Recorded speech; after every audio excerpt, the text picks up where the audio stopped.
పరిశుద్ధమైన నామమునకు స్తోత్రములు. ఈ ఆదివారపు ఆరాధనకు కూడి వచ్చిన అందరికీ ప్రభు పేరట నా హృదయపూర్వకమైన వందనాలు తెలియజేస్తున్నా. ప్రజలాడు హల్లెలూయా చెప్పలు గట్టిగా హల్లెలూయా. ఒక వాక్య భాగాన్ని చదువుకొని కొద్ది మాటలు ధ్యానించుకొని ఇక్కడ నుండి ఆశ్చర్యకరంగా వెళదాం. కొరింథీయులకు రాసిన మొదటి పత్రిక 13వ అధ్యాయము 1వ వచనం నుండి, మనుషుల భాషలతోనూ దేవదూతల భాషలతోనూ నేను మాట్లాడినను ప్రేమ లేని వాడనైతే మ్రోగెడు కంచు గణగణలాడు తాళమునై ఉందును. ప్రవచించు కృపావరము కలిగి మర్మములన్నయు జ్ఞానమంతయు ఎరిగిన వాడనైనను కొండలను పెకిలించగల సంపూర్ణ విశ్వాసము గలవాడనైనను ప్రేమ లేని వాడనైతే నేను వ్యర్థుడను. బీదల పోషణ కొరకు నా ఆస్తి అంతయు ఇచ్చినను, కాల్చబడుటకు నా శరీరమును అప్పగించినను ప్రేమ లేని వాడనైతే నాకు ప్రయోజనమేమీ లేదు. ప్రేమ దీర్ఘకాలము సహించును, దయ చూపించును. ప్రేమ మత్సరపడదు, ప్రేమ డంబముగా ప్రవర్తింపదు, అది ఉప్పొంగదు, అమర్యాదగా నడువదు. ఒకటి, ప్రేమ దీర్ఘకాలము సహించును. ప్రేమ లేకపోతే ఎన్ని ఉన్నా వేస్ట్. ప్రేమ కలిగి ఉండాలి అని గడిచిన వారములో దేవుడు మనతో మాట్లాడుతూ వచ్చాడు. ప్రేమ కలిగి ఉండటం అంటే ఒకటి, ప్రేమ దీర్ఘకాలము సహిస్తుంది, సహించుకోవాలి. రెండోది, ప్రేమ దయ చూపిస్తుంది. మన దయ చూపించినప్పుడే దేవుడు మన పట్ల దయ చూపిస్తాడు. మూడోది, ప్రేమ మత్సరపడదు, అంటే వ్యసన పడదు, వ్యసన ఉండకూడదు. నాలుగోది, ప్రేమ డంబముగా ప్రవర్తించదు. డంబముగా ప్రవర్తించడం అంటే గొప్ప చెప్పుకోవటం. మన గురించి మనం ఎప్పుడూ గొప్ప చెప్పుకోకూడదు. మీ ఆస్తిని గురించి, చదువుని గురించి, జ్ఞానాన్ని గురించి, ఉద్యోగం గురించి, వ్యాపారం గురించి మనం చెప్పుకోకూడదు. మనవన్నీ అన్యులే పొగుడుతారు, పొగిడేటట్టు దేవుడు చేస్తాడు. మన గురించి మనం ఎప్పుడు గొప్ప చెప్పుకోకూడదు. ఎవరి గురించి గొప్ప చెప్పాలి? గొప్పవాడైన యేసయ్య గురించే మనం గొప్ప చెప్పాలి. మన గురించి గొప్పగా చెప్పుకోవడానికి మనలో ఏమీ లేదు. మనం ఏమై ఉన్నామో కేవలము దేవుని కృప. ఈ లోకానికి పంపింది ఎవరు? యేసయ్య. ఆయన పంపించకపోతే తల్లిదండ్రులు మనల్ని కనలేరు. ఆయుష్నిచ్చింది ఎవరు? మాట్లాడరేంటి? యేసయ్య మనల్ని కాపాడకపోతే మన తల్లిదండ్రులు మనల్ని కాపాడలేరు. ఆరోగ్యాన్ని ఇచ్చింది ఎవరు? యేసయ్య ఆరోగ్యాన్ని ఇవ్వకపోతే డాక్టర్లు ఆరోగ్యాన్ని ఇవ్వలేరు. ఆరోగ్యాన్ని ఇచ్చింది యేసయ్య, ఆయుష్నిచ్చింది యేసయ్య, లోకానికి పంపింది యేసయ్య, కాపాడుతుంది యేసయ్య, జ్ఞానాన్ని ఇచ్చింది యేసయ్య, కృపనిచ్చింది యేసయ్య. మనం ఏమై ఉన్నామో అణువు పరమాణువు అంతా కూడా ఆయనే. యేసయ్య కృప లేకపోతే మనం దేనికి పనికిరాం. ఒకసారి కృప తీసి పక్కన పెట్టాడా దేనికి పనికిరాం. అసలు మంచం నుంచి లేవలేం కూడా, కళ్ళు తెరవలేం. నీకు ఉద్యోగం చేసేది ఎక్కడ, వ్యాపారం చేసేది ఎక్కడ, పంట పొలంలోకి వెళ్ళేది ఎక్కడ, మాట్లాడేది ఎక్కడ, ఇంకేమీ ఉండవు. భూమి మీద ఉండం కూడా. మనం ఏమై ఉన్నామో కేవలము దేవుని కృప. ఇది నువ్వు గుర్తుపట్టాలి. ఎప్పుడు కూడా నేను ఇంజనీర్ని, నేను డాక్టర్ని, నేను లాయర్ని, నేను పెద్ద హీరోని మాట్లాడకూడదు. కృప తగ్గిపోద్ది, గుర్తుపెట్టుకో. ఆయన కృప చూపించి ఈ లోకానికి తీసుకొచ్చాడు. భూమి మీద ఉన్న ప్రతి మనిషికి దేవుని కృప ఉంది. కృప అంటే దేవుని దయ. దేవుని కృప ఉంది కాబట్టి భూమి మీదకి వచ్చాము, కాపాడబడుతున్నాం. కృప పెరగటమా తగ్గటం అనేది మన చేతుల్లోనే ఉంది. మన మీద దేవుని కృప ఉంది. ఆ కృప పెరిగితే మనం చాలా గొప్పవాళ్ళం అవుతాం, దేవుని రాజ్యంలో ఉంటాం. కృప మన మీద పెరగాలి. కృప తగ్గకూడదు, పరిస్థితులు తారుమారు అవుతాయి. కృప ఎప్పుడు తగ్గుతుందంటే, ఇలా మన గురించి మనం గొప్పగా చెప్పుకున్నప్పుడు కృప తగ్గుతుంది. పాపాన్ని విడిచిపెట్టకపోతే కృప తగ్గుతుంది. పాపాన్ని ప్రోత్సహిస్తే కృప తగ్గుతుంది. కృప పెరగాలి. దేవుణ్ణి స్తుతించటం వల్ల కృప పెరుగుతుంది. పాటలు పాడి దేవుణ్ణి ఆరాధించటం వల్ల కృప పెరుగుతుంది. బైబిల్ చదవటం వలన కృప పెరుగుతుంది. వాక్యాన్ని ధ్యానించటం వల్ల కృప పెరుగుతుంది. వాక్యానుసారంగా బ్రతకటం వల్ల దేవుని కృప పెరుగుతుంది. ప్రార్థన చేయటం వల్ల కృప పెరుగుతుంది. దేవుని సన్నిధికి ప్రతి ఆదివారం రావటం వలన కృప పెరుగుతుంది. కృప పెరగాలి. ఎంతకు పెరగాలంటే, మనము యేసయ్యకి కలిగిన సమానత్వానికి ఎదగాలి అంటే దేవుని యొక్క అపారమైన కృప మన మీదకు రావాలి. సాతాను శక్తులను మనం జయించాలంటే దేవుని యొక్క ఎనలేని కృప మన మీదకు రావాలి. కృప పెరగాలి కానీ కృపను పోగొట్టుకోకూడదు. వాక్యానుసారంగా నడవకపోతే కృప తగ్గిపోతుంది. ప్రార్థన చేయకపోతే కృప తగ్గిపోతుంది. ప్రతి ఆదివారం మందిరానికి రాకపోతే కృప తగ్గుతుంది. తెలుసా? బైబిల్ చదవకపోతే కృప తగ్గుతుంది. దేవుని పని చేయకపోతే కృప తగ్గిపోతుంది.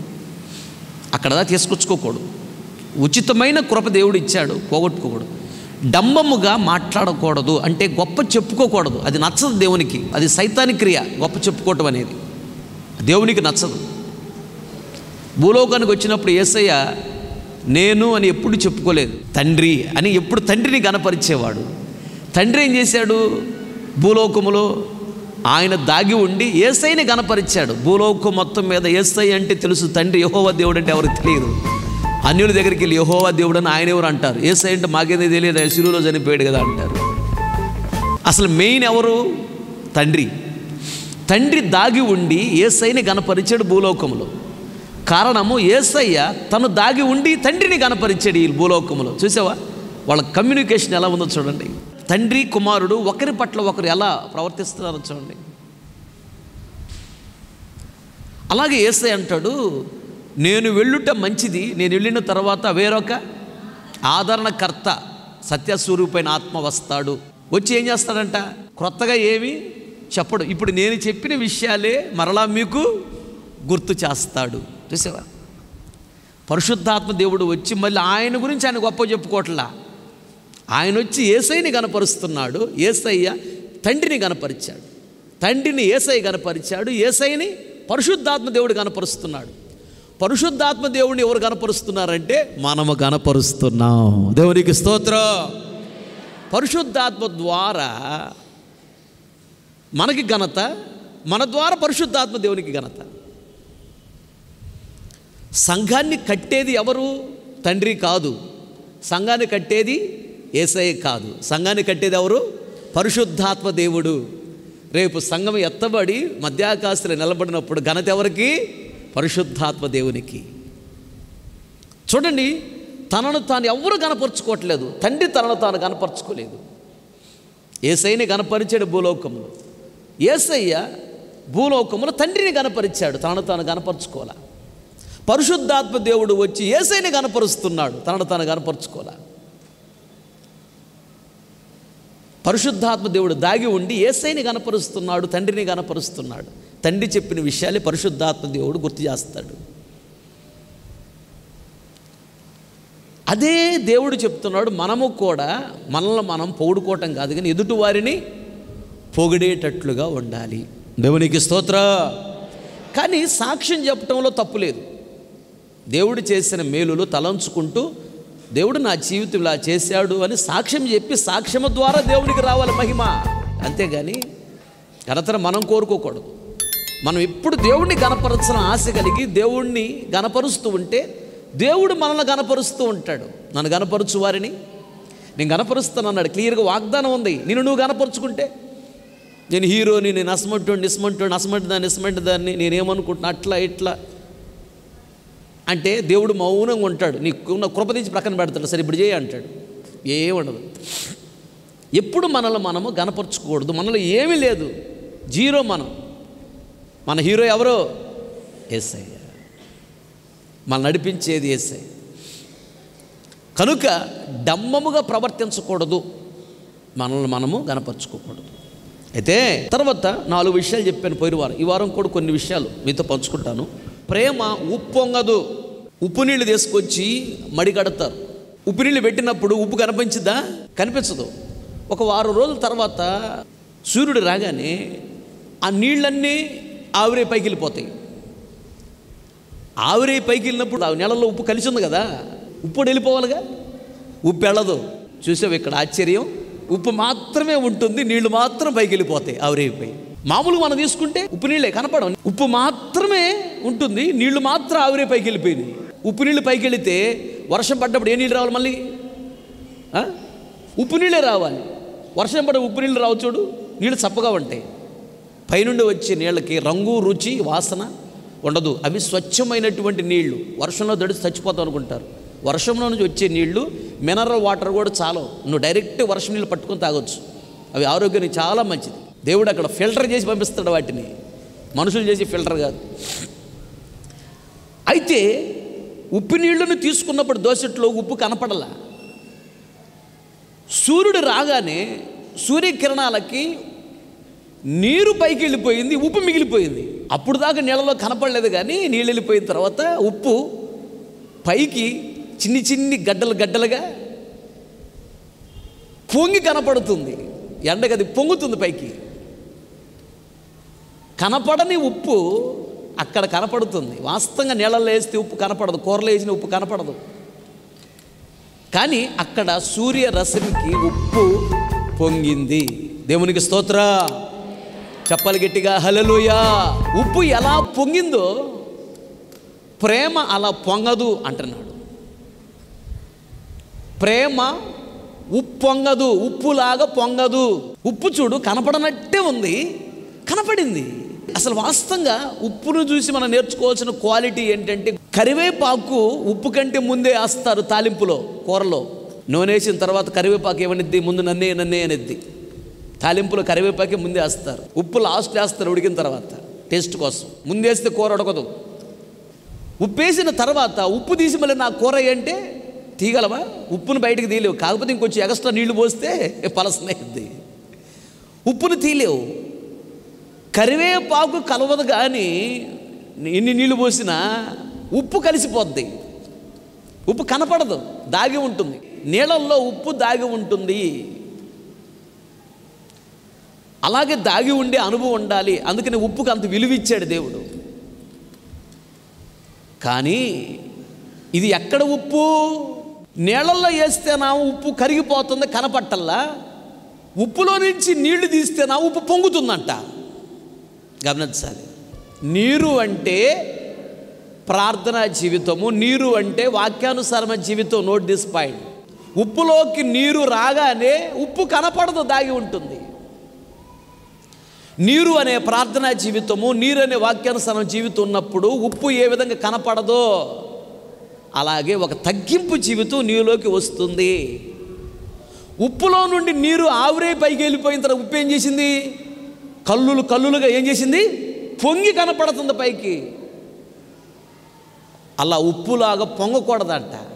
అనగా ప్రార్థనా జీవితం లేనివారు, వాక్యానుసారం జీవితం లేనివారు ఉప్పులాగా పొంగుతూ ఉంటారు. నేనే కనపడాలి, నేనే అసలు లేకపోతే ఏం లేదు, నేనే. నీటిలో ఉన్నంతకాలం ఉప్పు కనపడాలా. నీరు బయటికి వెళ్ళిపోయిన తర్వాత ఉప్పు పొంగి కనపడుతుంది. నేనే ఉన్నా, ఇంకేం లేవు చూడు ఇక్కడ అన్నట్లుగా. నీరు అనే ప్రార్థనా జీవితం, నీరు అనే వాక్యానుసారమైన జీవితం లేని వాళ్ళు ఉప్పులాగా పొంగిన అనుభవం వచ్చిద్ది. అందుకని దేవుడు అంటున్నాడు, ప్రేమ కలిగి ఉండండి. ప్రేమ ఉప్పు వలె పొంగదు. ఉప్పు ఎప్పుడు పొంగుతుందంటే తనలో నుండి నీరు వేరైనప్పుడు ఉప్పు పొంగుతుంది. ఏ వ్యక్తి ఉప్పులాగా పొంగుతాడు అంటే, నీరు అనే ప్రార్థనా జీవితం తన నుండి వెళ్ళిపోయినప్పుడు, నీరు అనే వాక్యానుసార జీవితము ఒక వ్యక్తిలో నుండి వెళ్ళిపోయినప్పుడు ఆ వ్యక్తి ఉప్పులాగా పొంగుతాడు. దేవుడు అంటాడు, ఉప్పు వలె పొంగకూడదు. వాక్యానుసారమైన జీవితం ఉంటే ప్రేమ ఉంటుంది. ప్రేమ ఉంటే ఒక వ్యక్తి పొంగరు, ఉప్పులాగా పొంగరు. ప్రేమ లేకపోతే పొంగుతారు. నీటిలో ఉన్నంత కాలం కనపడలేదు ఉప్పు, నీరు ఆవిరైపోయిన తర్వాత ఉప్పు కనపడింది. ఇక్కడ నీరు అంటే ప్రేమ అని అర్థం కూడా వచ్చింది. ప్రేమ ఉన్నంత కాలము ఏ వ్యక్తి ఉప్పులాగా పొంగడు. నీరు వేరే వెళ్ళిపోయిన తర్వాత అప్పుడు పొంగుతుంది. కనుక ప్రేమ కలిగి ఉండండి. ప్రేమ ఉప్పులాగా ఎప్పుడు పొంగదు. ఉప్పులాగా నువ్వు పొంగకూడదు. ప్రేమ కలిగి ఉండు అంటే ఉప్పులాగా దాగి ఉండు. ఉప్పు పొంగకూడదు. ఉప్పొంగుట అంటే దురహంకారము అని అర్థం. అహంకారం అంటేనే చెడ్డది, దురహంకారం అంటే బహు చెడ్డది. గర్వం ఉండకూడదు. డబ్బును బట్టి గర్వించకూడదు, ఆస్తిని బట్టి గర్వించకూడదు, చదువును బట్టి గర్వించకూడదు, అందాన్ని బట్టి గర్వించకూడదు, ఐశ్వర్యాన్ని బట్టి గర్వించకూడదు, కులాన్ని బట్టి గర్వించకూడదు. ఏది దేవుడిచ్చినా అవన్నీ దేవునివి, నాయి కాదు. దేవుడిచ్చాడు, మనకి ఏమీ లేవు, దేవుడిచ్చాడు. ఈ మంచి అభిప్రాయము నీలో ఉంటే దేవుని మీద అభిమానం పెరుగుతుంది, తగ్గింపు వస్తుంది. నేనే పట్టిదని ఏ పట్టాడు అంత దేవునిదే కదా. ఇది దేవుడు లేకపోతే ఏముంది? మనం తగ్గించుకుంటాం, దేవుడిని బాగా ఇచ్చిస్తాం. దేవుడిని మనం ఎంతగా ఇచ్చిస్తామో దేవుడు మనల్ని ఇంకా బాగా ఇచ్చిస్తాడు. ఇది దేవునిది అనుకోకుండా చదువు నా జ్ఞానం, ఈ ఆస్తి నేను కష్టపడి సంపాదించా, నా శక్తి, నా జ్ఞానం, నా తెలివి, ఈ ఐశ్వర్యము నాది, నేను సంపాదించి కష్టపడి, ఈ ఉద్యోగం నాది, నేను కష్టపడి సంపాదించా, ఈ ఇల్లు నేను కష్టపడి సంపాదించా, ఈ వ్యాపారం నేను చేశాను, ఇది నాది అని ఎప్పుడైతే నాది అని అనుకుంటావో గర్వం వచ్చిద్ది. నాది అనుకుంటే గర్వం వచ్చిద్ది, అహంకారం వచ్చిద్ది. నాది అనుకోకూడదు, ఇది దేవునిది అనుకుంటే దేవుని మీద కృతజ్ఞత భావం పెరుగుతుంది, దేవుని మీద అభిమానం పెరుగుతుంది, ప్రేమ పెరుగుతుంది. ఎప్పుడు కూడా నాది అనుకోకూడదు, తప్పది. ఆ మైండ్ రాకూడదు, అసలు మనసులోకి రాకూడదు. దేవునిది, నాకేముంది అదంతా దేవునిది, నాకున్నవన్నీ దేవుడే ఇచ్చాడు, దేవుడు కృప చూపించాడు అని మనస్సులో ఉండాలి, నోటితో చెప్పగలగాలి. దేవుడు సంతోషిస్తాడు, నీతోనే ఉంటాడు, నిన్ను ఇంకా బాగా ఇచ్చిస్తాడు. నాది, నేను అనే మనసు వచ్చిందా పరలోక రాజ్యానికి వెళ్ళలేవు. నేను పోతే అప్పుడు పరలోక రాజ్యానికి వెళతా, నేనైనా నువ్వైనా. అంటే నేను అనే గర్వము పోతేనే పరలోక రాజ్యానికి వెళతావు. నేననే గర్వం పోకపోతే పరలోక రాజ్యానికి వెళ్ళలేము. ఆ అహంకారము రాకూడదు. నాది అనుకుంటే గర్వం, అహంకారం వచ్చింది. నాది కాదు, దేవునిది. ఆ మంచి మనసు రావాలి. అహంకారుని దేవుడు ఏం చేస్తాడంట? ఎదిరిస్తాడంట. ఎవరు ఎదిరించేది? దేవుడు ఎదిరిస్తాడు అహంకారులను. నాది అని అహంకారం వచ్చిందా, నేనే గొప్పోండి, నేనే గొప్పదాన్ని అనుకొని నిన్ను హెచ్చించుకుంటూ ఎదుటోడు తక్కువ చేసి మాట్లాడుతున్నావా, గర్వం అహంకారం వచ్చింది, జాగ్రత్త. దేవుడు నీకు ఎదురు తిరుగుతాడు, అహంకారాలను దేవుడు ఎదిరిస్తాడు. ఆ మనసు రాకూడదు. నాశనమునకు ముందు గర్వము నడుస్తుందంట. కనుక ఇప్పుడు కూడా ఈ అహంకారము, ఈ చెడ్డ అహంకారం అనేది ఉండకూడదు. అది ఉప్పొంగుట అంటే ఉప్పొంగకూడదు. ఈ అహంకారం ఉండకూడదు. మరి ఎలా ఉండాలంట? వినయము కలిగి తగ్గించుకోవాలి. వినయము అంటే ఏంటి?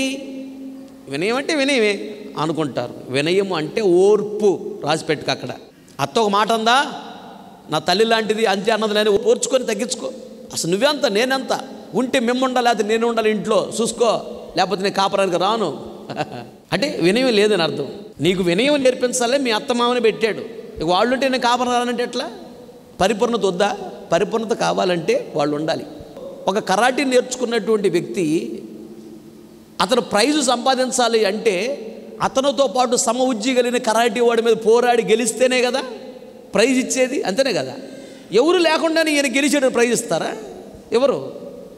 అలాగే నేను జయించి నా తండ్రి సింహాసనం మీద కూర్చున్న ప్రకారం జయించు అని నాతో కూడా నా సింహాసనం మీద కూర్చుని ఇస్తారన్నాడు. జయించాలి కదా.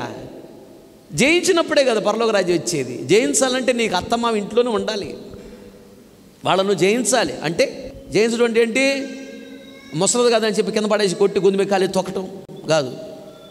జయించడం అంటే ఓర్పుతో సహించుకోవాలి. తల్లిదండ్రులను ఓర్పుతో సహించుకోవాలి, ఓర్పుతో తగ్గించుకోవాలి. పెద్దోళ్ళు ఒక మాట అన్నా, అత్తమామలు ఒక మాట అన్నా తగ్గించుకో. ఏమైంది మా అమ్మ అనుకో, మా నాన్న అనుకో, మీ అమ్మ మీ నాన్న ఒక మాట అంటే ఊరుకోవాలి, తట్టుకోవాలి, తగ్గించుకో. పెద్దోళ్ళు ఒక మాట అన్నారా తగ్గించుకో. ప్రేమ ఉప్పొంగదు అంటే ఇది. దేవునికి స్తోత్ర. చెప్పలు గట్టిగా హల్లెలూయా. పౌలుగా మారక మునుపు ఆయన పేరు సౌలు. ధర్మశాస్త్రంలో మంచి పాండిత్యం కలిగిన వాడి, ఉన్నతమైన కుటుంబంలో పుట్టి పెరిగిన వాడు. బెన్యామీను గోత్రంలో పుట్టి పెరిగాడు. ఆయన ఈ క్రైస్తవులకు విరోధంగా లేచి, క్రైస్తవులు ఎవరన్నా కనిపించారా యేసు ప్రభు దేవుడని, వాళ్ళని చిత్రహింసలు పెట్టడం, కొట్టడం, వీలైతే చంపటం, చాలా ఘోరంగా ప్రవర్తిస్తూ ఉండేవాడు. దమస్కు పట్టణములో యేసు ప్రభు నమ్ముకున్న వాళ్ళు ఎవరో ఉన్నారని తెలుసుకొని ఈ రోమ పట్టణంలో ఉన్నటువంటి పెద్ద సేవకుల దగ్గర అధికార పత్రాలు తీసుకున్నాడు. దమస్కు పట్టణంలో క్రైస్తవులు ఉన్నారంటే వెళ్ళి వాళ్ళని పట్టుకొని తీసుకొచ్చి మీ చేతికి అప్పగిస్తా. అధికారుల దగ్గర అధికార పత్రాలు సొంతకం పెట్టించుకొని వెళ్ళాడు. దమస్కు పట్టణానికి దగ్గరగా వెళ్ళాడు. సాయంత్రం ఇంచుమించు 3 టైం అయింది. గుర్రం మీద వెళ్తున్నాడు, ఆయనతో పాటు కొందరు తీసుకుని వెళ్తున్నాడు. పట్టణముకు దగ్గరికి వెళ్ళగానే సడన్గా ఆకాశం నుండి ఒక వెలుగు ఆయన చుట్టూ ప్రకాశించింది. వెలుగును చూశాడు. వెంటనే గుర్రం మీద నుంచి పడిపోయాడు. పడిపోగానే వెంటనే ఆ వెలుగును చూశాడు కదా, ఆకాశం నుండి ఒక శబ్దం వినపడుతుంది. సౌలా సౌలా నీవేళ నన్ను హింసించుచున్నావు అనే ఒక శబ్దం ఆకాశం నుండి వినపడింది. ఆకాశం నుండి ఎవరు మాట్లాడతారు? మనుషులు మాట్లాడతారా? వాస్తవంగా ఈయన దేవుడు అంటే ఏంటో తెలుసు.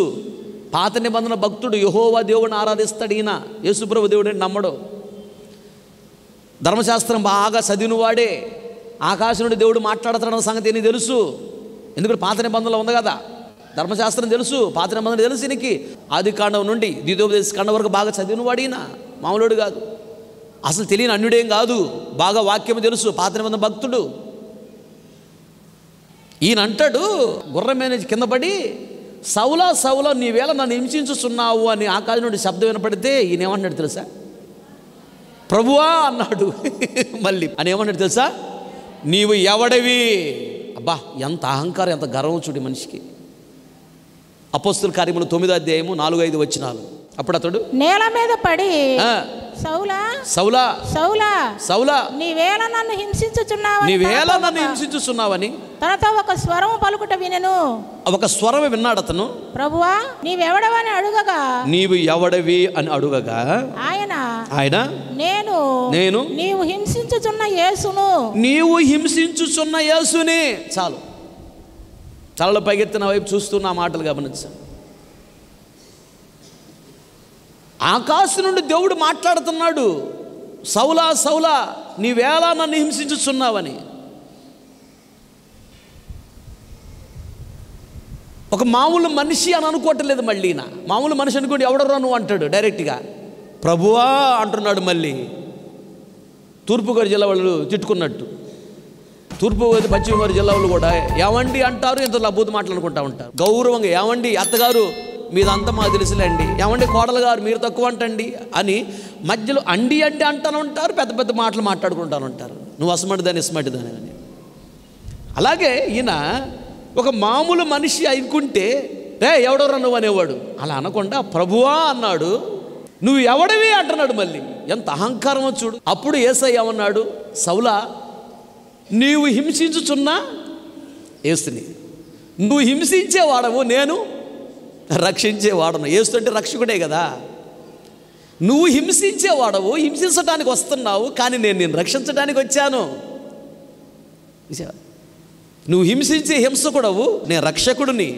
నువ్వు హింసించడానికి వచ్చావు. దమస్కు పట్టణానికి ఎందుకు వస్తున్నావు? నా బిడ్డను హింసించడానికి వస్తున్నావు. నేను ఎందుకు వచ్చాను? నిన్ను రక్షించడానికి వచ్చాను. చూసావా మన దేవుని ప్రేమ ఏంటో చూడు. హింసించే వాళ్ళని రక్షిస్తాడంట. దేవునికి స్తోత్ర, హల్లెలూయా. దురహంకారంతో మండిపడ్డవాడు. అలాంటి వాడు చూడేం మాట్లాడుతున్నాడు. కొరింథీయులకు రాసిన మొదటి పత్రిక 15వ అధ్యాయము 9-10 వచనాలు. ఏలయనగా నేను అపోస్తుల అందరిలో తక్కువ వాడను, దేవుని సంఘమును హింసించినందున అపోస్తులుడు అనబడుటకు. అసలు అపోస్తులుడు అంటే దేవుని చేత పిలువబడిన వాడు, దేవుని చేత పంపబడిన వాడు అనిపించుకోవటానికి కూడా నేను యోగ్యుడిని కాను. అయినను నేను ఏమై ఉన్నాను అది దేవుని కృప వలననే. అది దేవుని కృపే. ఆ తర్వాత మరియు నాకు అనుగ్రహింపబడిన ఆయన కృప నిష్ఫలము కాలేదు. వారందరికంటే నేను ఎక్కువగా ప్రయాసపడితిని. నాకంటే ముందు ఉన్నటువంటి 11 మంది అపోస్తలుల కంటే నేను ఎక్కువగా ప్రయాసపడ్డాను అని చెప్తున్నాడు. ప్రయాసపడినది నేను కాను, నాకు తోడై ఉన్న దేవుని కృపయే. దేవునికి స్తోత్రం. చెప్పాలి గట్టిగా హల్లెలూయా. అక్కడ అంత గర్వం అహంకారముతో మాట్లాడిన వాడు దేవుణ్ణి నమ్మక మునుపు, దేవుణ్ణి నమ్మిన తర్వాత చూడు గొర్రెపిల్ల అయిపోయాడు. అప్పుడు ఎలా ఉన్నాడు? సీల్చినట్టు తోడేలాగా. అసలు ఆయన ఏ గోత్రం నుంచి వచ్చాడు? బెన్యామీను గోత్రం. బెన్యామీను గురించి ఏమంటున్నాడు? యాకోబు దీవిస్తూ బెన్యామీను గురించి ఏమన్నాడు? నీవు చీల్చునట్టి తోడేలివి అన్నాడు. ఆ వంశంలో పుట్టిన వాళ్ళు అలాగే ఉంటారు. మొర్దుకై కూడా బెన్యామీను గోత్రం నుంచి వచ్చిన వాడే. పొరపాటున మొర్దుకై లోకస్తున్న అధికారులు హామానుకు లొంగేవాడు కాదు. వాడికి నేను లొంగేదేంటి, వాడికి నేను నమస్కారం చేసేదేంటి అని నమస్కారం కూడా చెప్పేవాడు కాదు. నేను నిజమైన దేవుడు, సృష్టికర్తైన దేవుడిని ఆరాధించేవాడిని. వాడికి నేను ఇదేంటి అని చాలా రోషంగా ఉండేవాడు. బెన్యామీను గోత్రం నుంచి వచ్చినవాడు. అపోస్తలుడు పౌలు కూడా బెన్యామీను గోత్రం నుంచి వచ్చిన వాడే.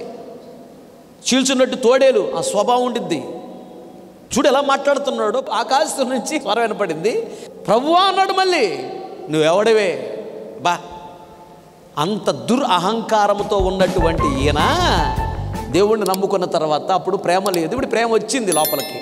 ప్రేమ తనలోకి వచ్చిన తర్వాత ఎలా మాట్లాడుతున్నాడు? నేను ఏమై ఉన్నాను అదంతా దేవుని కృపే. నా ముందు ఉన్న 11 మంది అపోస్తలులు ఉన్నారే, వాళ్ళందరికంటే ఎక్కువగా నేను కష్టపడింది నేను కాదు, నాకు తోడై ఉన్న దేవుని కృపే. నా చేత ఆయనే కష్టపడేటి కృపనిచ్చాడు అని ఆయన కనపరుస్తూ తాను తగ్గించుకుంటున్నాడు.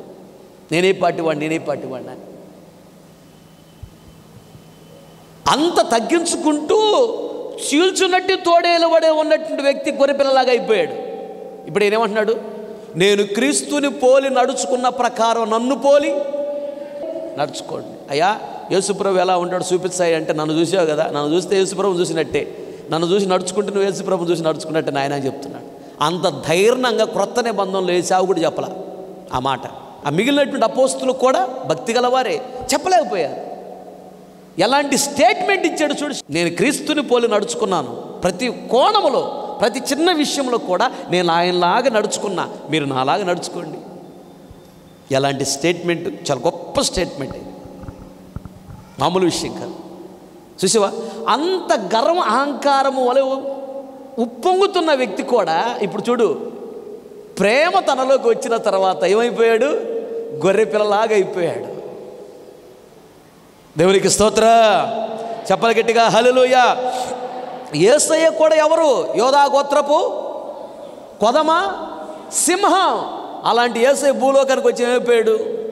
రౌద్ర సింహము వలె రోషము గల నీవు గొర్రె పిల్ల వలె మౌనముగా మారితివి.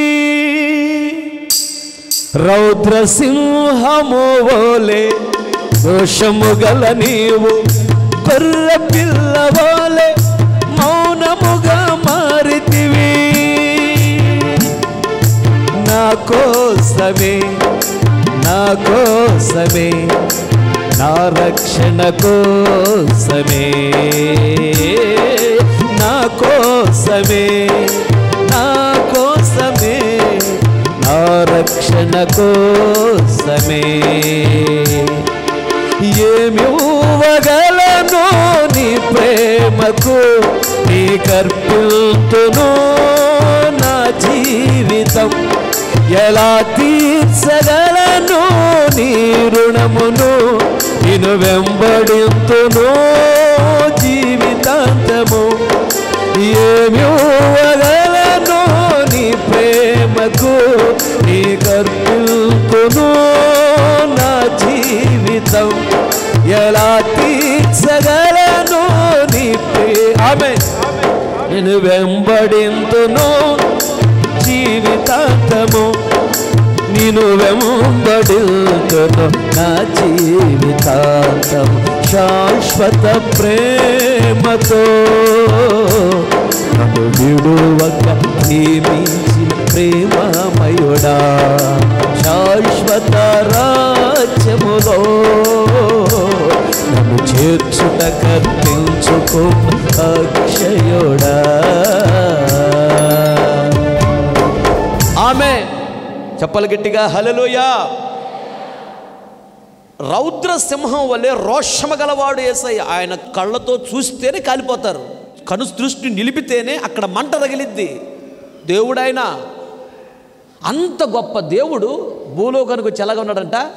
కొట్టినా కొట్టలా, తిట్టినా తిట్టలా, మౌనంగా ఉన్నాడు. వాడు ఏం చేస్తున్నా మౌనంగా ఉన్నాడంట, గొర్రెపిల్లలాగా.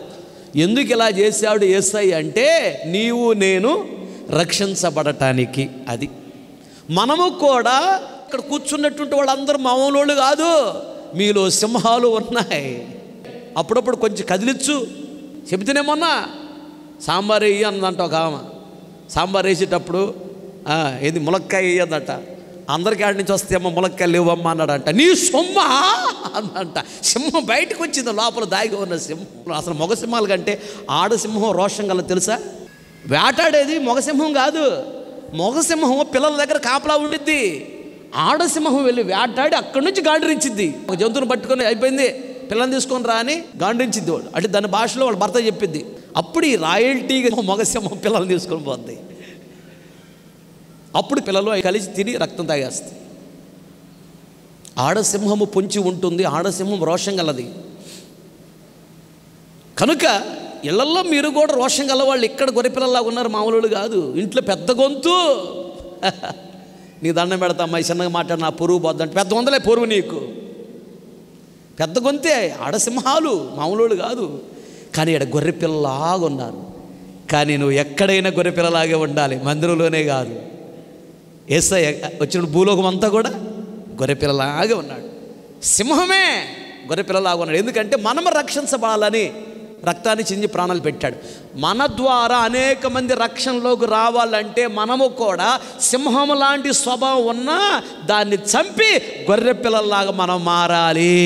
దేవునికి స్తోత్రం. అదే యేసయ్య చేసిందే అపోస్తలుడు పౌలు గారు చేశాడు. యేసయ్యలో గర్వం అహంకారం లేదు, కానీ అపోస్తలుడు పౌలుగా మారక మునుపు సౌలుగా ఉన్నప్పుడు గర్వహంకారం ఉంది, ఉప్పొంగే మనసు ఉంది. అది ప్రక్కన పెట్టి తగ్గించుకున్నాడు గొర్రెపిల్లలాగా. ఉప్పొంగకూడదు, ఉప్పులాగా దాగి ఉండాలి. దేవునికి స్తోత్రం. ఇది ప్రేమలో ఉన్నటువంటి తత్వం. ఇంకొక మాట చూడు, ముగిస్తా.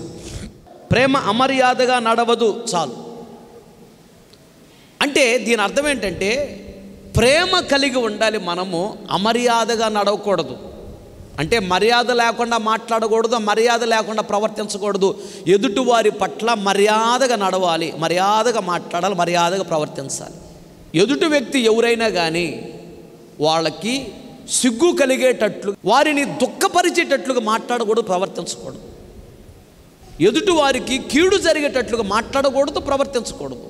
వాళ్ళకి నష్టము కలిగే విధంగా మాట్లాడకూడదు, ప్రవర్తించకూడదు. ఎదుటి వారి పరువు పోయేటట్లుగా మాట్లాడకూడదు, ప్రవర్తించకూడదు. ఇది అమర్యాదగా ప్రేమ నడవదు, మర్యాదగా నడుచుకో. అంటే ఎదుటివారిని గౌరవించాలి, ఎదుటివారిని ఘనపరచాలి, ఎదుటివారిని ప్రేమించాలి, ఎదుటివారికి మేలు చేయాలి, ఎదుటివారిని కన్నీళ్ళు పెట్టించకూడదు, ఎదుటివారిని దుఃఖపరచకూడదు, అమర్యాదగా ప్రవర్తించకూడదు. అది ఎందుకంటే మనం ఏది విత్తుకుంటే అదే కోసుకుంటాం. నువ్వు ఎదుటి వారిని ఓరగా జోగులేసి ఎదుటి వారిని కన్నీళ్ళు పెట్టించావా, సూదిపోటి మాటలతో బాధ పెట్టావా, నీ మాటల ద్వారా నీ ప్రవర్తన ద్వారా ఆ టైంలో నీకు కొద్దిగా సంతోషం అనిపించింది, అదే నీ దగ్గరికి కూడా వచ్చింది, నీ పిల్లల మీద కూడా వచ్చింది. జాగ్రత్త. ఏది విత్తుకుంటే అది కోసుకోవాలి, తప్పదు. అమర్యాదగా నడవదు ప్రేమ, మర్యాదగా నడుస్తుంది ప్రేమ. యేసు ప్రభు తండ్రి యోసేపు, తల్లి మరియమ్మ, ఇక నుంచి ఈ అమ్మాయి నేను చేసుకుంటా, అలాగే ఈ అబ్బాయి నేను చేసుకుంటా అని మాట ఇచ్చి పుచ్చుకున్నారు. ఎంగేజ్మెంట్ అయింది, మ్యారేజ్ కాల. అయితే ఆవిడ గురించి అంటే నేను ఒక విషయం తెలిసింది, ప్రెగ్నెంట్ ఆవిడ అని యోసేపుకు తెలిసిపోయింది. అదేంటి, మొన్ననే కదా మా ఇద్దరికి ఎంగేజ్మెంట్ అయింది, అసలు ఆ అమ్మాయితో నాకు ఏ సంబంధం లేదు, ఆమె ప్రెగ్నెంట్ ఎలా అయ్యింది, ఎలా గర్భం వచ్చింది ఆ అమ్మాయికి అనే ఆలోచనలో పడ్డాడు. వాస్తవం ఇప్పుడు ఏం చేయాలి? మౌనంగా ఉంటేనా పెళ్లి చేస్తారు, చేసుకోవాలి తప్పదు. మనసును చంపుకొని పెళ్లి చేసుకోలేడుగా. పంచాయతీ పెట్టించి పెద్దలను పిలిపించి, అయ్యా ఈ అమ్మాయితో నాకు ఎంగేజ్మెంట్ అయిపోయింది, కానీ ఈ అమ్మాయికి నాకు ఏ సంబంధం లేదు, కానీ ఈ అమ్మాయి ప్రెగ్నెంట్, గర్భం వచ్చింది ఈ అమ్మాయికి, ఎలా వచ్చిందో ఏంటో ఆ అమ్మాయిని అడగండి, ఈ అమ్మాయి నేను ఎలా చేసుకోవాలి, నేను చేసుకోను అని వాళ్ళ అమ్మకి నాన్నకి చెప్పి, అదేందో తేల్చండి, ఇప్పుడు నేను చేసుకోను, నాకు అవసరం లేదు అని గోల్ చేయాలి కదా. అవి ఏం చేయాల. ఏం చేశాడంట? చదువు ఆ మాట, మత్తయి సువార్త 1:19. ఆమె భర్త అయిన యోసేపు నీతిమంతుడై ఉండి ఆమెను అవమానపరచనొల్లక రహస్యముగా ఆమెను విడనాడ ఉద్దేశించి అతడు ఈ సంగతులను గురించి ఆలోచించుకొనుచుండగా ఆమెను ఎలా విడిచిపెట్టాలి అని ఆలోచించుకుంటున్నాడే గాని ఆమెను తెచ్చి ఇంట్లో పెట్టుకోలేను, వివాహం చేసుకోలేను, సీక్రెట్గా ఆమెను వదిలేద్దాం అంతే, ఆ అమ్మాయి బ్రతుకు ఆమె బ్రతికిద్ది అంతే. ఎందుకు ఆ అమ్మాయిని అవమానపరచడం, ఎందుకు 10 మందిలో గోల్ చేసి పరువు తీయకూడదు అని ఆలోచిస్తున్నాడంట. ఇది మర్యాద. నా చెల్లెలు లాంటిది, చెల్లెలైతే నేను 10 మంది చెప్పి గోల్ చేసుకుంటానా? మా అక్క ఇది 10 మంది చెప్పి గోల్ చేసుకుంటానా? యోసేపు యొక్క ఆలోచన. కనుక ఓ పని చేద్దాం, ఆ అమ్మాయి గురించి పంచాయతీ పెట్టి గోల్ చేయడం మంచిది కాదు, జరిగేది ఏదో జరిగిద్ది, మౌనంగా ఉందాం, ఆ అమ్మాయిని విడిచిపెడదాం, ఆమె బ్రతుకు ఆమె బ్రతికిద్ది, నా బ్రతుకు నేను బ్రతుకుతాను. ఆమెను అలా అవమానపరచకూడదు, 10 మందిలో పరువు తీయకూడదు. చూసావా, ఆయన గురించి పరిశుద్ధాత్మ దేవుడు ఏమి రాయించాడు బైబిల్లో? ఎవరంటే ఆయన దుర్మార్గుడు అని రాయించాడా? నీతిమంతుడు. అది ఆ నీతిమంతుడు గర్భాన పుట్టి, వాస్తవంగా ఆయన కడుపును పుట్టలేదు యేసయ్య, ఆ గోత్రం అనిపించుకోవడానికి ఆ వంశం నుంచి వచ్చాడు. వాస్తవంగా శారీరకంగా యోసేపునకు పుట్టల యేసయ్య, పరిశుద్ధాత్మ శక్తి వలన కుమారుడిగా స్వీకరించి కుమారుడిగా పెంచాడు యేసయ్యను. యేసయ్య కూడా ఆయన్ని తండ్రిగా స్వీకరించాడు. అలాంటి నీతిమంతుడు గురించి యేసయ్య ఏం చెప్పుకుంటున్నాడు? నా తండ్రి అని చెప్పుకుంటున్నాడు. దేవునికి స్తోత్రం చెప్పాలి గట్టిగా, హల్లెలూయా. కారణము ఎంత సీక్రెట్గా ఉన్నాడు చూడు యోసేపు. నీకు ఏదన్నా తెలిసిందా చిన్న విషయం, ఏదన్నా అడిగినప్పుడు ఇవ్వలేదనుకో, లేదా పెద్దమ్మ కూతురో లేదా బాబాయ్ కూతురో అక్కే లేదా సొంత అక్క, ఒకే తల్లి పుట్టినోళ్ళు, ఏదన్నా అడిగినప్పుడు ఇవ్వలేదా, చిన్న గొడవైందా, సొంత అక్కను కూడా ఆలోచించకుండా 10 మందికి చెప్పి గోల్ చేయటం, ఇది అమర్యాద. అలా ప్రవర్తించకూడదు. సొంత అన్నదమ్ములే కొట్టుకోవటం, తిట్టుకోవటం, ఆస్తుల దగ్గర, చిన్న చిన్న విషయాల దగ్గర పోలీస్ కేసుల చుట్టూ తిరగటం, బయట వాళ్ళకి చెప్పి తమ్ముడిని అవమానపరచడం, తమ్ముడిని కన్నీళ్ళు పెట్టించడం, తమ్ముడిని దుఃఖపరచడం, అన్నను అవమానపరచడం, బయట వాళ్ళకి చెప్పి, ఇది అమర్యాద. అసలు ఆవిడ ఎంగేజ్మెంట్ అయింది అంతే, భార్య కాల, పరాయి స్త్రీయే, కానీ అవమానపరచలేదంట.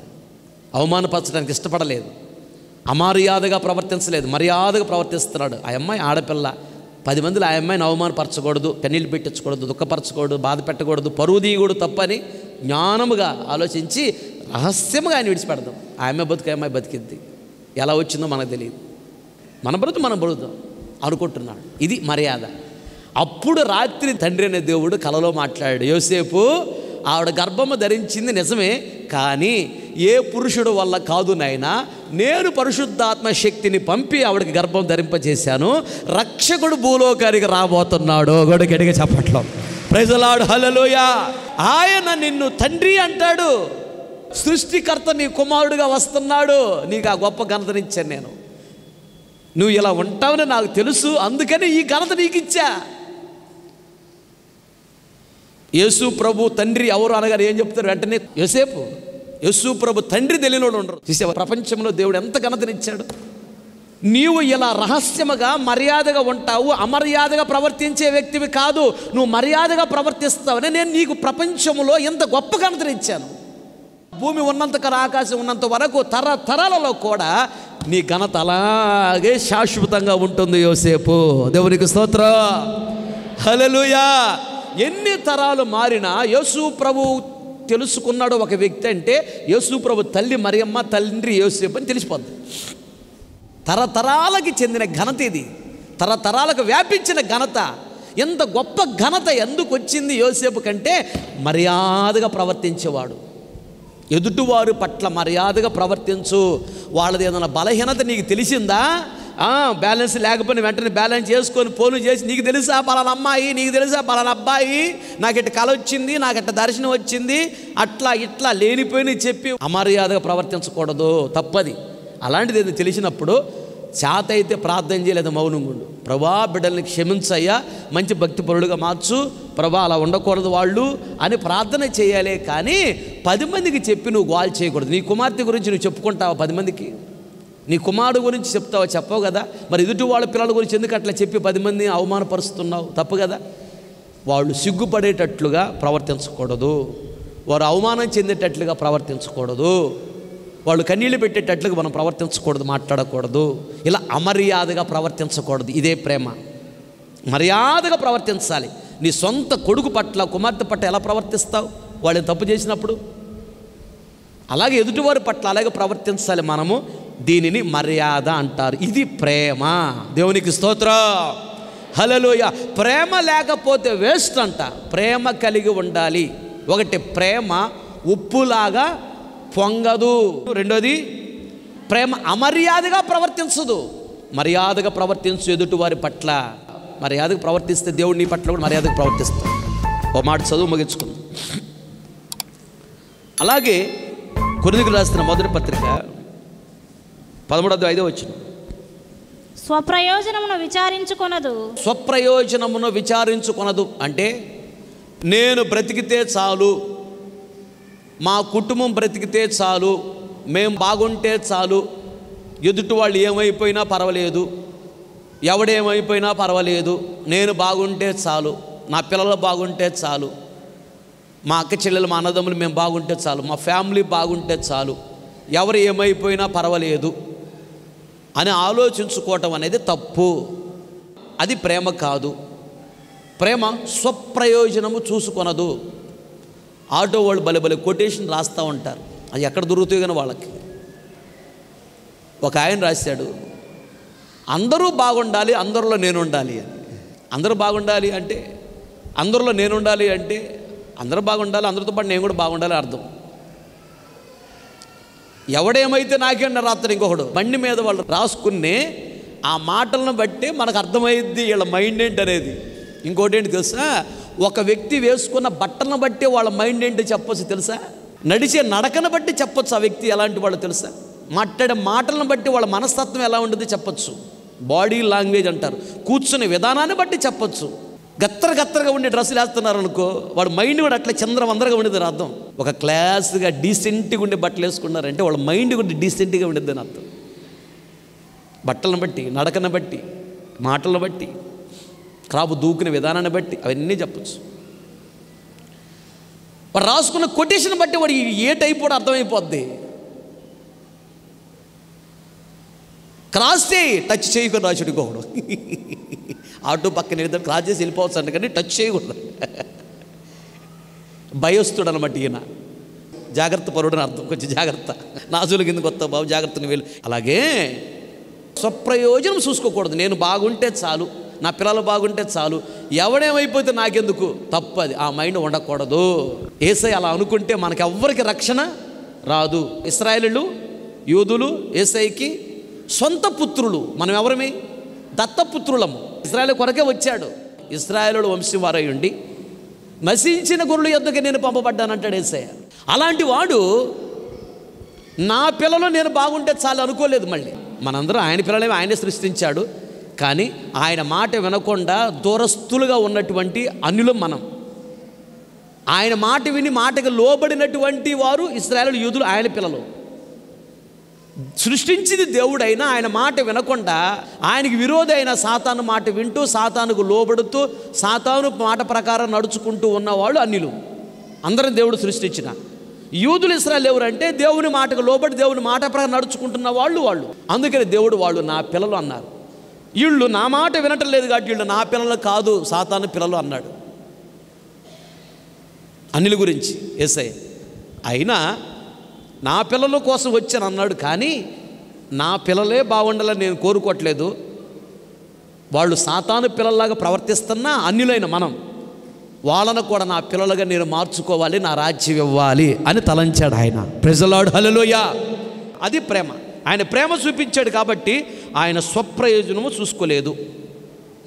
నా పిల్లలు యూదులు ఇశ్రాయేలు బాగుంటే చాలే, అన్యులు కదా వాళ్ళు, నా మాట వింటలేదు కదా, సైతాన్ మాట వింటున్నారు కదా, సైతాన్ పిల్లలు కదా, వాళ్ళు ఏమైపోయినా పర్వాలేదు అనలా. యోహాను సువార్తలో కూడా అంటాడు ఒక మాట, నేను మీ తండ్రిని కాదు. ఎవరంటే మీ తండ్రి? మీ తండ్రి అపవాది, వాడు అబద్ధంలోకి జనకుడు. మీరు మాట్లాడినప్పుడల్లా వాడు స్వభావం మీలో కనపడుతుంది కాబట్టి మీ తండ్రి యెహోవా కాదు. మీ తండ్రి అపవాది, మీరు అపవాది సంబంధులు, వాడు అబద్ధంలోకి జనకుడు. మీరు అట్లా అబద్ధాలు మాట్లాడుతున్నారు, అపవిత్రంగా ప్రవర్తిస్తున్నారు కాబట్టి మీరు కూడా సాతాను పిల్లలే, దేవుని పిల్లలు కాదన్నాడు అక్కడ యోహాను సువార్త. కానీ దేవుడు ఆయన పిల్లలుగా అంగీకరించాడు, స్వప్రయోజనము చూసుకోలేదు. అందరూ ప్రయోజనకరంగా ఉండాలని దేవుడు కోరుకున్నాడు. ఆమేన్, హల్లెలూయా. చెప్పాలని గట్టిగా హల్లెలూయా. ఒకరొచ్చండి ప్రార్థన చేసుకో. ఎన్నికలేని నన్ను ఎంచినావు, ఎనలేని ప్రేమతో ఘనపరచినావు, కృపచేత నన్ను బలపరచినావు, కృపచేత నన్ను బలపరచినావు. నీ వలలో ఇలలో నన్ను మోసినావు, నీ వలలో ఇలలో నన్ను మోసినావు. యేసయ్యా నీవే చాలయ్యా, యేసయ్యా నీతో సాగదా, యేసయ్యా నీవే చాలయ్యా, యేసయ్యా నీతో సాగదా. స్వరూపి నీ ప్రేమ మధురం, నీ ప్రేమ నాపై ఎన్నడూ మారదు. ప్రేమ స్వరూపి నీ ప్రేమ మధురం, నీ ప్రేమ నాపై ఎన్నడూ మారదు. కడవరకు నన్ను కాపాడుచుండును, కడవరకు నన్ను కాపాడుచుండును, విడువక నన్ను నడిపించుచున్నది, విడువక నన్ను నడిపించుచున్నది. యేసయ్యా నీవే చాలయ్యా, యేసయ్యా నీతో సాగదా, యేసయ్యా నీవే చాలయ్యా, యేసయ్యా నీతో సాగదా, యేసయ్యా నీవే చాలయ్యా, యేసయ్యా నీతో సాగదా. తీర్మానం. యేసయ్యా నీవే చాలయ్యా, యేసయ్యా నీతో సాగదా, యేసయ్యా నీవే చాలయ్యా, యేసయ్యా నీతో సాగదా, యేసయ్యా నీవే చాలయ్యా. వర్షిప్. యేసయ్యా నీవే చాలయ్యా, యేసయ్యా నీవే చాలయ్యా, యేసయ్యా నీవే చాలయ్యా, యేసయ్యా నీవే చాలయ్యా, యేసయ్యా నీవే చాలయ్యా, యేసయ్యా యేసయ్యా నీతో సాగదా, యేసయ్యా నీవే చాలయ్యా, యేసయ్యా నీతో సాగదా, యేసయ్యా నీవే చాలయ్యా. కృపచేత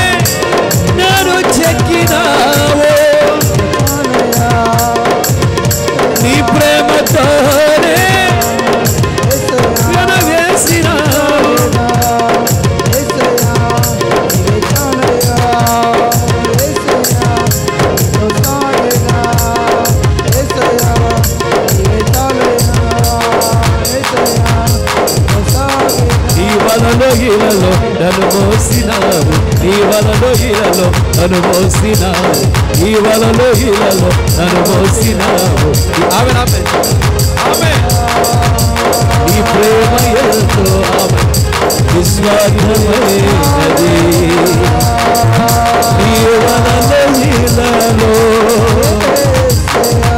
నన్ను మోసినావు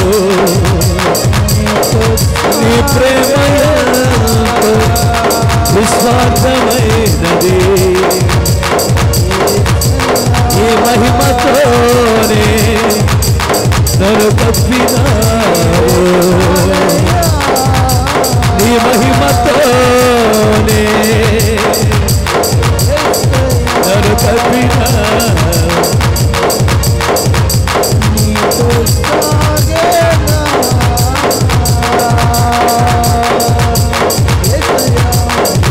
కృపచేతనను బలపరచినావు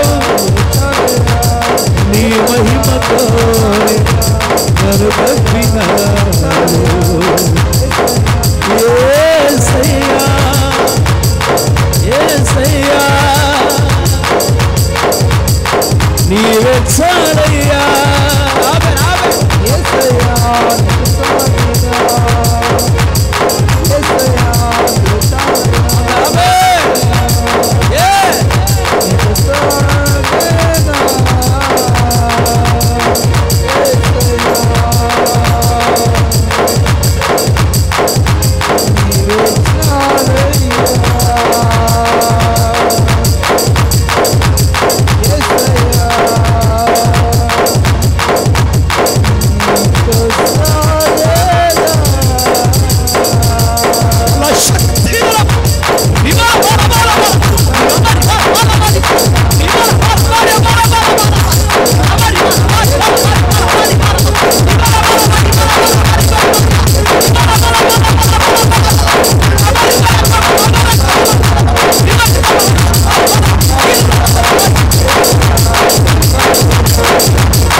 ప్రేమ స్వరూపి నిత్యాశ్రయ దుర్గమైన మా యేసయ్య ఎనలేని ప్రేమతో మమ్ములను మీరు ప్రేమించారు. ఎందుకు పనికిరాని మమ్ములను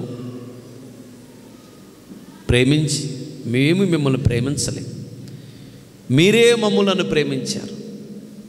నీ ప్రేమ కొలతలు లేనిది, నీ ప్రేమ ఎనలేనిది. మేము ఎవరో కూడా నశించి నరకానికి వెళ్ళటం మీకు ఇష్టం లేక మమ్మల్ని ప్రేమించి మా కొరకు రక్తాన్ని చిందించి ప్రాణాలు పెట్టి తిరిగి లేచి ఇలా మమ్మల్ని నడిపిస్తున్న విధానాన్ని బట్టి నీకు స్తోత్రాలు చెల్లిస్తున్నాం. సృష్టిలో ఎన్ని ఉన్నా ప్రేమ విలువైనదని మీరు చాటి చెప్పారు, అలాగే ప్రవర్తించారు, అలాగే నడుచుకున్నారు, అలాగే నేర్పిస్తున్నారు. అందును బట్టి ఎనలేని స్తోత్రాలు చెల్లిస్తున్నాము. దేవా నీకు స్తోత్రం స్తోత్రం స్తోత్రం. ఎన్ని ఉన్నా ప్రేమ లేకపోతే వేస్ట్ అని, ప్రేమనే ధరించుకోవాలని, ప్రేమలో దాగి ఉండాలని. ప్రేమ అంటే ఏంటో బహుతేటగా మీరు మాతో మాట్లాడుతూ నేర్పిస్తున్న విధానాన్ని బట్టి నీకు స్తోత్రమయ్యా. ప్రేమ ఉప్పొంగదని, ఉప్పు పొంగుతుంది. తనలో నుండి నీరు తనను విడిచిపెట్టి వెళ్ళినప్పుడు ఉప్పు పొంగుతుంది. నీరనే ప్రార్థన జీవితం దూరమైనప్పుడు, నీరనే వాక్యానుసారమైన జీవితము దూరమైనప్పుడు, నీరనే పరిశుద్ధాత్మ దూరమైనప్పుడు ఉప్పు పొంగుతుందని.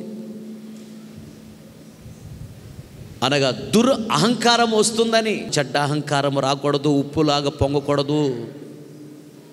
నీటిలో ఉన్నప్పుడు ఉప్పు దాగి ఉంటుంది, కనపడదు. నీరనే ప్రార్థనా జీవితం కలిగి, నీరనే వాక్యానుసారమైన జీవితం కలిగి, నీరనే పరిశుద్ధాత్మ అభిషేకం కలిగి, నీటిలో ఉప్పు దాగి ఉన్నట్లు మేము కూడా నీలో దాగి ఉండాలని. నీటిని పోగొట్టుకుని ఉప్పు పొంగుతుంది.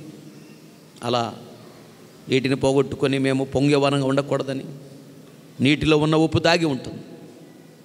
ప్రార్థన జీవితం, వాక్యానుసారమైన జీవితం, పరిశుద్ధాత్మ కలిగి మేము ఉప్పులాగా దాగి ఉండాలని నేర్పించినందుకు స్తోత్రం.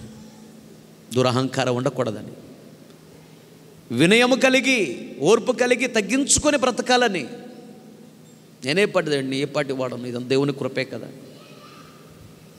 తగ్గించుకున్నప్పుడే హెచ్చించబడతామని మీరు మాకు నేర్పించారయ్యా. స్తోత్రం స్తోత్రం స్తోత్రం. రెండోదిగా, ప్రేమ అమర్యాదగా నడవదు, ప్రేమ కలిగి ఉండాలి, అందరితో మర్యాదగా నడుచుకోవాలని. యేసు మరియమ్మ తల్లి జీవితాన్ని మా ముందు ఉంచారు ప్రభు. మరియమ్మ తల్లి పట్ల యోసేపు తన భార్య పట్ల అమర్యాదగా ప్రవర్తించక, భార్యను కన్నీళ్లు పెట్టించక, భార్యను దుఃఖపరచక, అవమానపరచక, సిగ్గుపరచక, పరువు తీయకుండా, ఎగతలి హేళనగా మాట్లాడక భార్యను రహస్యంగా ఉన్నాడని. అది మర్యాద. అమర్యాదగా ప్రవర్తించలేదు, మర్యాదగా ప్రవర్తించాడు. కనుకనే సృష్టికర్త అయినటువంటి యేసయ్య తనను తండ్రిగా మీరు అంగీకరించారు, తనకు కుమారుడిగా మీరు ఈ లోకానికి రావడానికి ఇష్టపడ్డారు. ప్రపంచంలో ఎవరికి ఇవ్వని గొప్ప ఘనత యోసేపు గారికి ఇచ్చారు. అలాగే మేము యోసేపు వలె బాగా ఘనపరచబడాలన్నా, హెచ్చించబడాలన్నా, దీవించబడాలన్నా, నీ రాజ్యంలో ప్రవేశించాలన్నా ఆయన వలె ప్రేమ కలిగి మర్యాదగా నడుచుకోవాలని, అమర్యాదగా నడవకూడదని. వారు ఎవరైనా శత్రువులైనా ఎదుటివారు దుఃఖపడే విధముగా, కన్నీళ్లు పెట్టే విధంగా, సిగ్గుపడే విధముగా, అవమానం చెందే విధముగా, పరువు పోయే విధంగా మాట్లాడకూడదు, ప్రవర్తించకూడదని. అందరి పట్ల మర్యాదగా ప్రవర్తించాలి. అదే ప్రేమ అని మీరు నాకు నేర్పించినందుకు స్తోత్రం స్తోత్రం. ఆ ప్రేమను కలిగి ఉన్నప్పుడే దేవా మీ రాజ్యంలో మేము ఉండగలము, అన్ని దీవెనలు పొందగలమని మీరు మాకు నేర్పించారయ్యా. స్తోత్రం. మూడోది, ప్రేమ స్వప్రయోజనము చూసుకొనదు. నేను బాగుంటే చాలు, ఎవరేమైపోయినా పర్వాలేదు, మా కుటుంబం బాగుంటే చాలు, ఎవరేమైనా పర్లేదు, అలాంటి మనసు రాకూడదండి. నేను బాగుండాలి, మా కుటుంబం బాగుండాలి, అందరూ బాగుండాలని మేము కోరుకోవాలి. ఇదే ప్రేమ. ఎవరు పాడైపోయినా, ఎవరు నష్టపోయినా, ఎవరికి అన్యాయం జరిగినా పర్వాలేదు, మేము బాగుంటే చాలు, అలా చూసుకోకూడదు. అది ప్రేమ కాదు. అందరూ బాగుండాలి, మేము బాగుండాలి అని కోరుకోవాలి, ప్రవర్తించాలి, మాట్లాడాలి, నడవాలి, ప్రార్థించాలని, మేలు చేయాలని మీరు మాకు నేర్పించినందుకు స్తోత్రం. యేసయ్య మీరు అలాగే ఉన్నారు, మేము కూడా అలా ఉండాలని కోరుకుంటున్నారు. విత్తబడిన వాక్యం వృధా కాకూడదు, విన్న ప్రతి గుండెల వాక్యాన్ని స్థిరపరచండి, వాక్యానుసారం జీవితం అనుగ్రహించండి, అందరూ ప్రేమగా నడుచుకోవటానికి కృప చూపించండి. బయలుదేరి వెళుతున్న మీ సరైన సముఖాన్ని తోడుగా ఉంచండి, సకాలంలో క్షేమంగా గమ్యం చేరటానికి కృప చూపించండి. దేవా మీ ప్రేమను మా హృదయాలలో నిండుగా మెండుగా కొమ్మరించమని నేను అడుగుతున్నాను. ప్రేమలో మీరు పరిపూర్ణులు యేసయ్య, అలాగే మమ్మల్ని కూడా నీకు కలిగిన పరిపూర్ణతకు ఎదిగించమని నేను అడుగుతాను. దీవించండి, ఆశీర్వదించండి, ప్రతి అవసరత తీర్చండి, అద్భుతాలు ఆశ్చర్యాత్మకాలను ఇచ్చే మీరు వచ్చినప్పుడు మేమందరం కుటుంబ సమేతంగా ధైర్యం నిలబడి మీ రాజ్యంలో ప్రవేశించిన తగిన కృపచేతని మహిమ పొంది యేసు నామములో అడిగి పొంది నామ తండ్రి, ఆమేన్. మన తండ్రి అనే దేవుని ప్రేమ, కుమారుడైన యేసుక్రీస్తు వారి కృప, పరిశుద్ధాత్మని అన్యోన్య సహవాసము, సన్నిధి సముఖం చేరున మనకు ప్రపంచంలోని సకల కోటి పరిశుద్ధులందరికీ, మరి ముఖ్యంగా వాక్యాన్ని మీరు తీర్మానం చేసుకుని ప్రతి ఒక్కరిని దృష్టి ఉంచి ఆశీర్వదించి మంచి ప్రేమ పూర్ణులుగా దేవుడు మార్చి ఆశీర్వదించి అంతవరకు దేవుడు నడిపించునుగాక. ఆమేన్. హల్లెలూయా, హల్లెలూయా.